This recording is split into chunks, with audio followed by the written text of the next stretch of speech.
ప్రతి వ్యక్తి ఇంట్లో శివలింగాన్ని పెట్టి పూజించి తీరాలి. పూర్వకాలంలో అందరిళ్లలో శివలింగాలు ఉండేవి, అవి లేకే వాళ్ళు మనం పాడైపోతున్నాం. చక్కని శివలింగం పెట్టుకోండి. కిం బహూక్తేన మునయః స్త్రీణామపి తథాన్యతః అధికారోస్తి సర్వేషాం శివలింగార్చనే ద్విజాః. ఎందుకిన్ని మాటలు?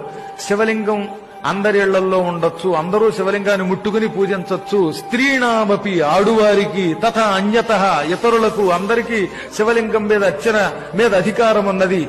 మీ ఇళ్లలో అధికారం ఉంది గనక శివలింగం పెట్టుకు పూజించండి. శివలింగం ఇంట్లో ఉండకూడదని ఎవడన్నా చెబితే వాణ్ణి శవంతో సమానంగా చూసి అవతలకి గెంటేయండి అని నందీశ్వరుడు శివపురాణంలో ఋషులకి చెప్పాడు. ఈ శ్లోకం శివపురాణంలో. కాబట్టి అందరిళ్లలో లింగం ఉండాలి.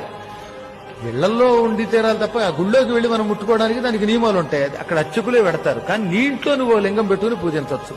అలా ఉండి తీరాలట. అసలు శివలింగం లేని ఇంట్లో అన్నం తింటే అది శవం దగ్గర పెట్టిన పిండంతో సమానమని పూర్వులు చెప్పారు. తెలిసిన మీకు? అందుకే కాశీలో ప్రతి ఇంట్లో లింగం ఉంటుంది. ఉత్తర భారత్లో అందరిళ్లలో లింగాలు ఉంటాయి. మనకే తెలుగు వాళ్ళకి తెలివితేటలు ఎక్కువ, తెగులు ఎక్కువ. అందుకని లింగం ఉండకూడదట, అవి బాబా లింగం ముట్టుకోకూడదట, మరి ఇంకేం ముట్టుకోవాలట. శుభ్రంగా ఇంట్లో లింగం పెట్టుకోండి.